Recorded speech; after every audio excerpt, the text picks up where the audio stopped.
Okay, so in this video, we are going to be talking about cellular respiration. And the reason that we care about cellular respiration is because it's the pathway through which our cells are able to obtain energy. So I'd like for you to think for a minute about why would living things need energy? What kinds of things does energy let us do? And I think there are some things that are a little bit more obvious, but maybe also think back to our last unit on moving things across the cell membrane. Was there something there that we needed to use energy for? Okay, so energy is needed to do a ton of things to stay alive. The thing I was hinting at earlier with our last unit, remember that active transport, so moving molecules against their concentration gradient, that's going to require energy. Um, Also, things like staying warm, so you can see these little baby penguins huddling together, staying warm or generating body heat, anything that's warm-blooded uses energy to do that. And then also, anytime we're building up a molecule in biology, so whether we're building molecules in order to grow, and that could be growth in terms of development, so growing from a baby giraffe into an adult giraffe, or maybe it's something like you've been exercising really hard and you're growing more muscle. Any sort of growth like that is going to require that we build molecules. And we're also building molecules when we're repairing our cells or tissue. So anytime we're building molecules, it's going to take energy to do that. So cellular respiration is what allows our cells to obtain the energy that they need to do these processes. So we'll take a look into what cellular respiration is and the inputs and outputs later in the rest of this PowerPoint. So we're going to start though with an overview of just the basic bird's eye view of what cellular respiration is doing. So essentially, at its most basic, we're taking energy in food, and specifically, we're using the sugars in our food and converting them into a form that cells can actually use. So even though eating some tacos is going to give you some energy, your cells can't use the taco energy. They need a specific kind of chemical energy, and we call that chemical energy ATP. So the goal of cellular respiration is to produce ATP that our cells can use to take care of all the various things they need to do. Cellular respiration is going to take place inside of our cells, and it's a bunch of different pathways and processes, different biochemical steps. We're going to focus on just the big picture view of things. But if you take more like biochemistry classes in college, you'll get into the nitty gritty details.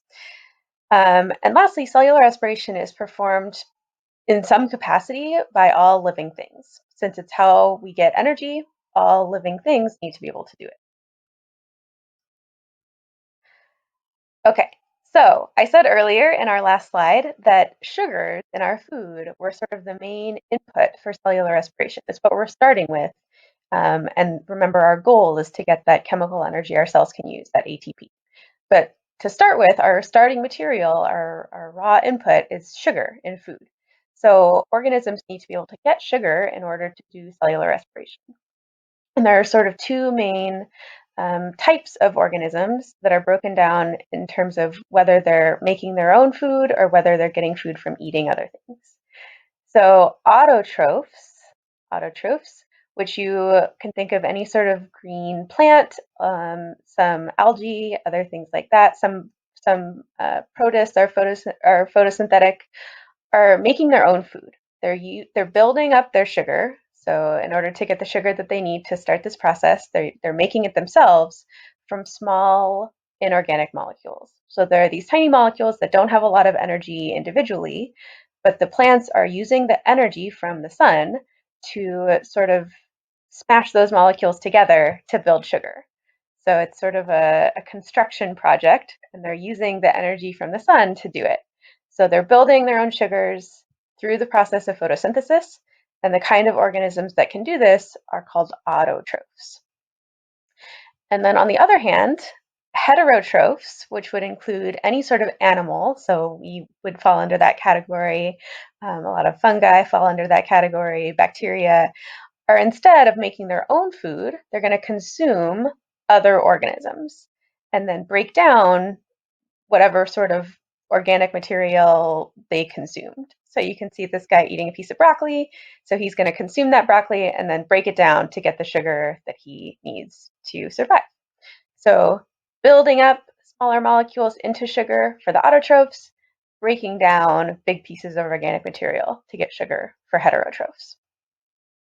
So even though this is a PowerPoint or a presentation about cellular respiration, I did just want to take a minute and draw your attention to the fact that these processes of photosynthesis, which autotrophs are using to make their own sugar, and cellular respiration, which we'll be talking about more in detail later in this talk, is how connected they are. So it makes me think of the circle of life in Lion King, because they're really deeply interconnected.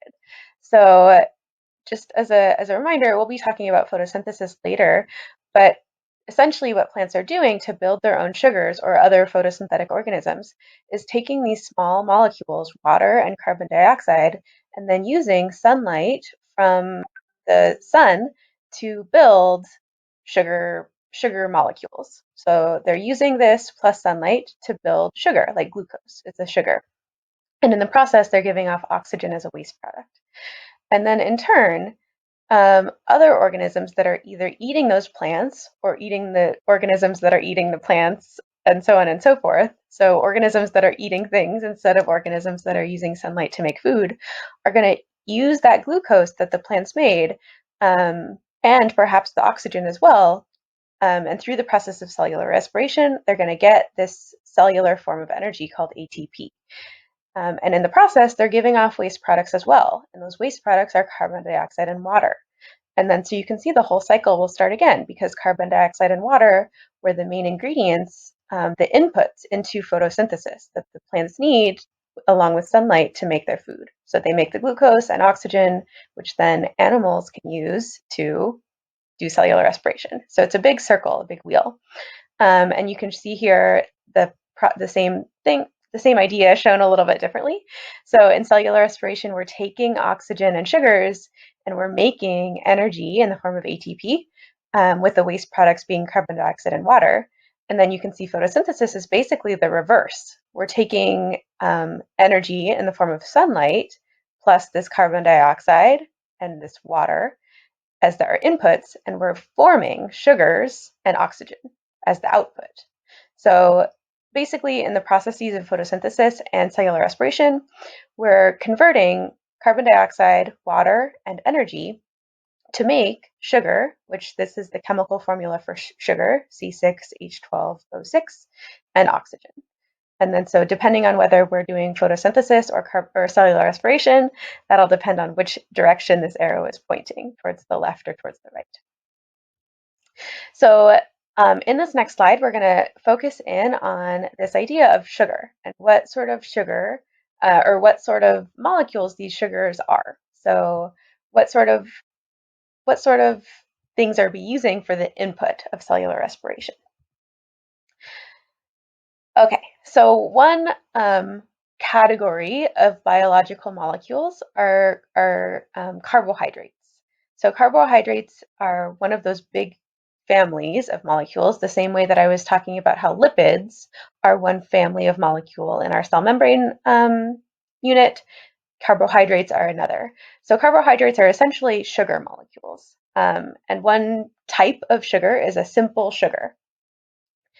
And the most simple type of sugar that we can have is this monosaccharide.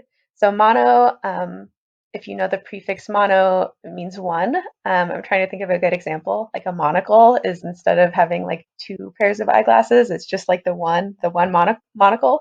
So monosaccharides are just one unit, one basic building block that we can use to build a sugar or build a carbohydrate. So these are organic molecules. They all have this same chemical formula with 6 carbons, 12 hydrogens, and 6 oxygens. And all of these molecules, carbon, hydrogen, and oxygen, they're just arranged in slightly different ways. But you can see that they all have this sort of ring structure, either as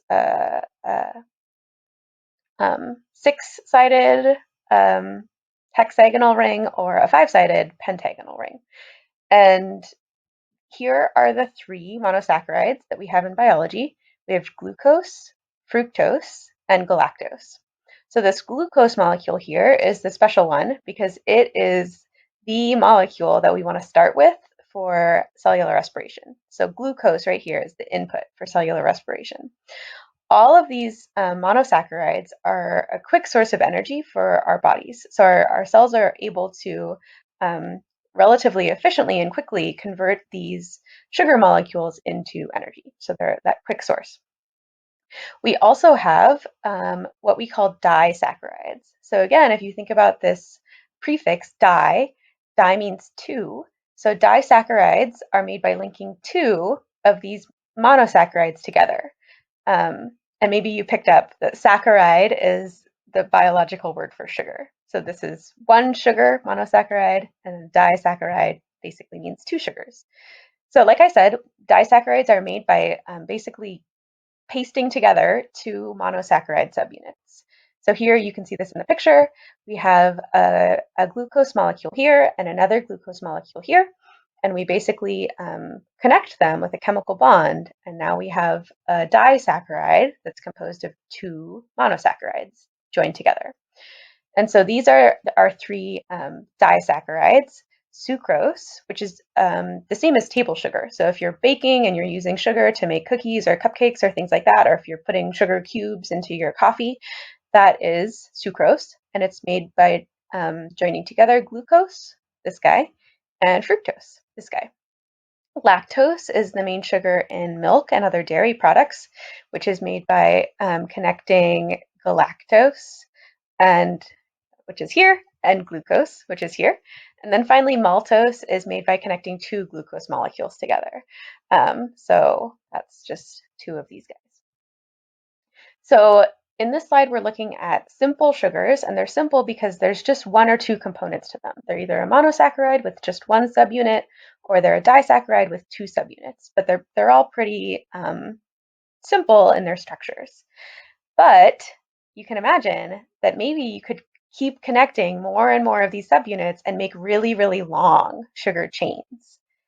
And that does happen in biology, and we call those kinds of molecules complex sugars because they have hundreds and hundreds of subunits joined together in long chains or long branches. These complex sugars are also called polysaccharides. So poly means many. So we said monosaccharides have one subunit, disaccharides have two subunits, and polysaccharides are going to have many subunits, usually hundreds. So like I said, these are composed of hundreds of connected glucose molecules, and they are just connected a little bit differently depending on the polysaccharide.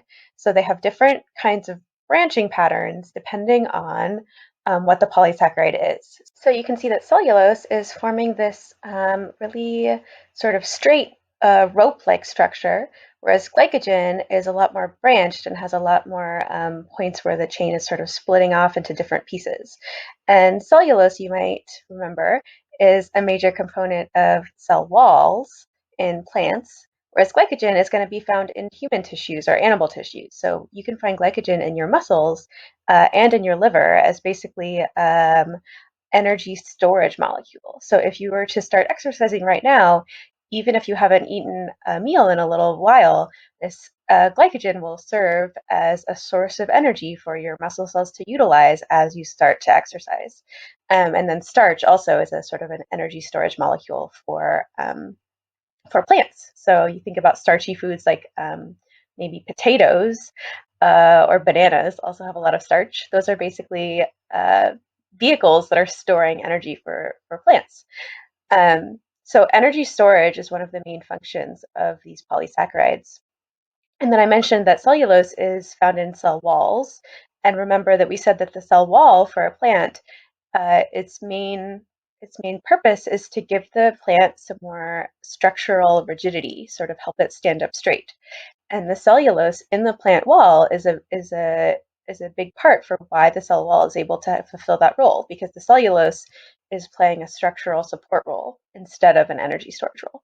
So these polysaccharides can do a few different functions: energy storage rather than quick energy, and also structural support.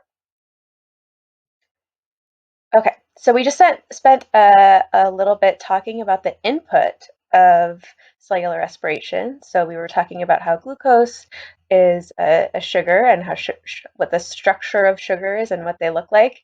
And that's sort of on the beginning side of cellular respiration, what we're starting with. So now I'd like to take a minute and talk about what we're ending with. Remember, the goal of cellular respiration is to produce a form of energy that living things can actually use. And that form of energy is called ATP. ATP stands for adenosine triphosphate. And maybe we're getting a lot of practice with our prefixes here. Tri stands for three, so triphosphate means three phosphates. So if you look down here, you can see a very simple diagram of ATP. And this adenosine, the A part, is this brown blob. And the three circles are represented, the three circles here represent the three phosphates, triphosphate, 1, 2, 3. So ATP, you can think of why a cell would need ATP. I said earlier that your cells can't run off of like taco energy or hamburger energy, right? So when you're thinking about this, one analogy that I like to think about is if you were to go to a vending machine with a $100 bill, that would be kind of useless, right? $100 bill is total overkill for going to a vending machine. You are going to want quarters or $1 bills to use a vending machine. And so in the same way, ATP is the right amount of energy. It's like the appropriate amount of energy for our cells to use to do all of the different functions that they need to be able to perform. So opening up channels for active transport, and allowing the, the fibers in our muscle cells to contract, all of that requires a certain amount of energy, and ATP is sort of like the right denomination if you're thinking about it as money, for the cell to do those things. So ATP is the energy currency, and it releases energy as it is used up. So used up energy, we call it ADP. So this D stands for di, so it's adenosine diphosphate with just two phosphates. So going from ATP to ADP is like going from a charged battery to a dead battery. In the process, you're using the energy that was contained in the charged up battery to do other things. So if you charge up your phone overnight, and then you use your phone throughout the day to look things up and to take pictures, that's using the energy that you stored up in the battery, right? And then eventually, if you kept using your phone, the battery would be dead.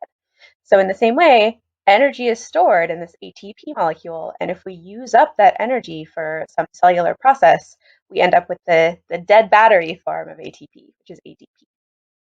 But the cool thing about this molecule is that it's actually recyclable. So we can charge it back up the same way we can charge a battery back up.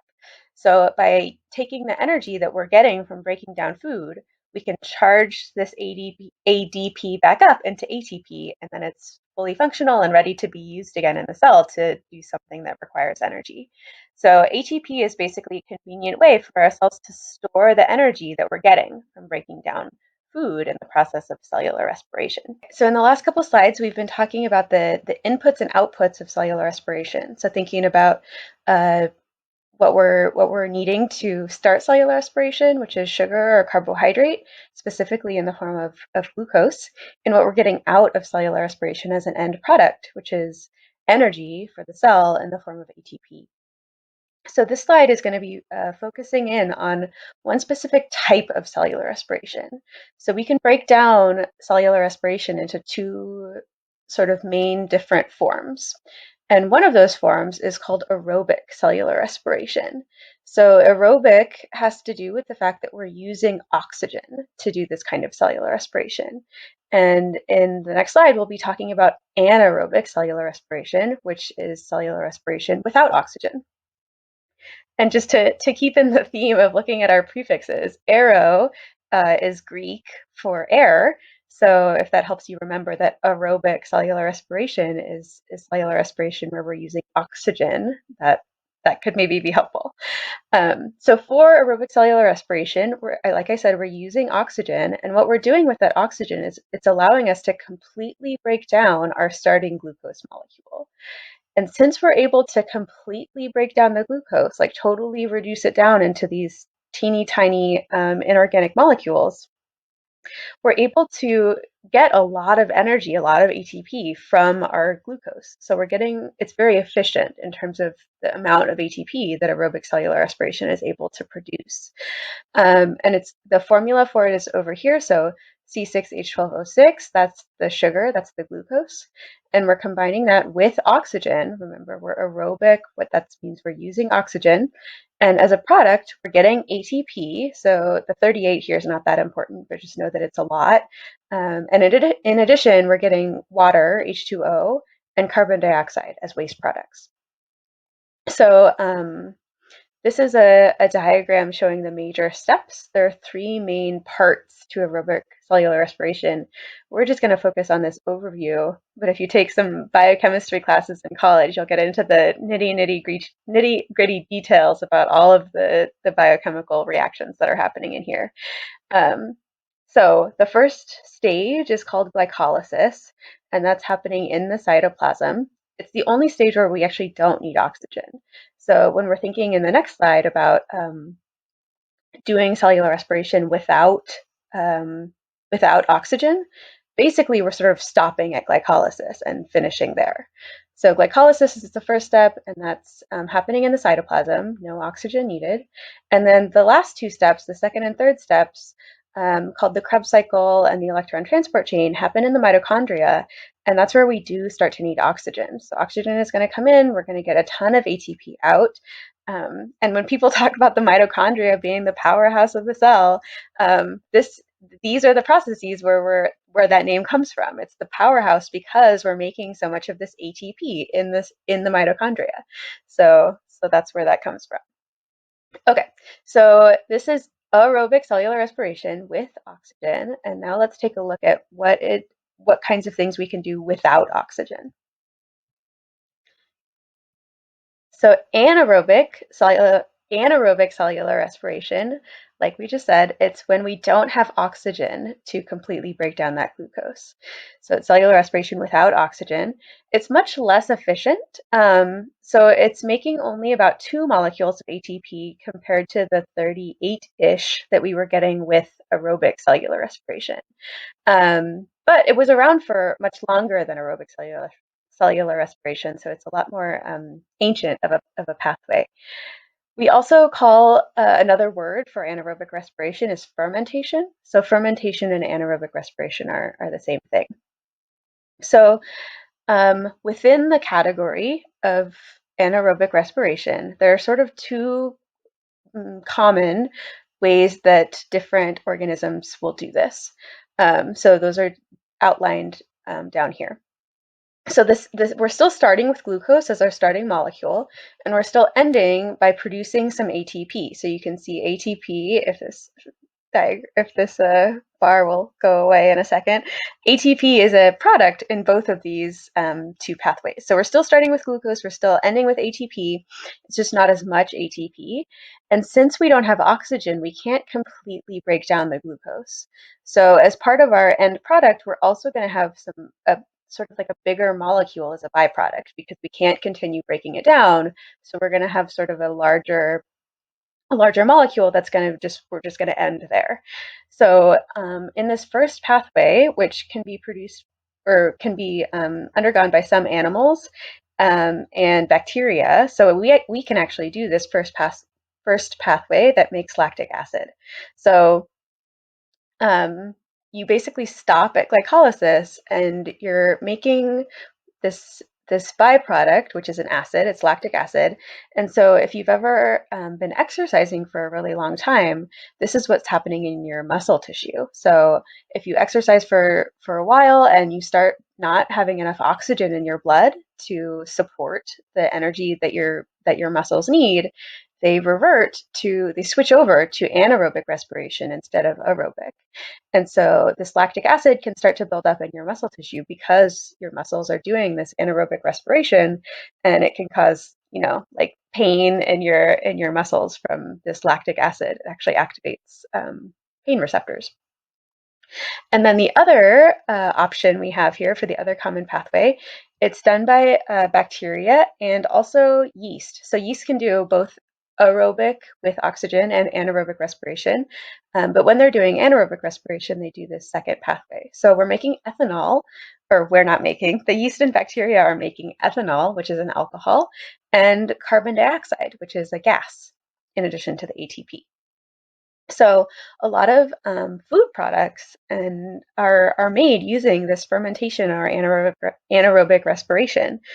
So when we're thinking about like the ethanol that's produced in this pathway, that's where the alcohol is coming from for alcoholic beverages like beer and wine. They're taking, for example, sugar from the grapes, glucose from the grapes, and turning it into alcohol. And then another product from respiration, this carbon dioxide, can be used to make bread. That's where the little air pockets from fluffy bread comes from carbon dioxide gas. And then fermentation is also used to acidify milk products to make dairy derivatives like yogurt and cheese. And also bacteria can be used to ferment things like pickles and sauerkraut and kimchi. Soy sauce is fermented as well. So we use microbes to make a lot of our food. Okay, and then this is the last slide. So this is a diagram that's just showing anaerobic and aerobic respiration and sort of one concept map. So remember, we're starting with glucose, and we are going through these different processes. So we said that glycolysis was that first step that happens in the cytoplasm. No oxygen is needed. So we get a little bit of ATP, just two. And then if no oxygen is needed here and there's no oxygen at all available, then we're going to go through that anaerobic respiration or fermentation process where we make either lactic acid or ethanol as our byproduct. Or we can start with glycolysis, and if we do have oxygen present, we'll go through aerobic respiration and go into the mitochondria to finish up the rest of our aerobic respiration steps within that mitochondria in the presence of oxygen and get a bunch more ATP as our product. Okay, I know that was kind of a long video lecture, so I hope that made sense. I know it seems a little convoluted, so we'll continue practicing with this in class, and I will see you guys soon.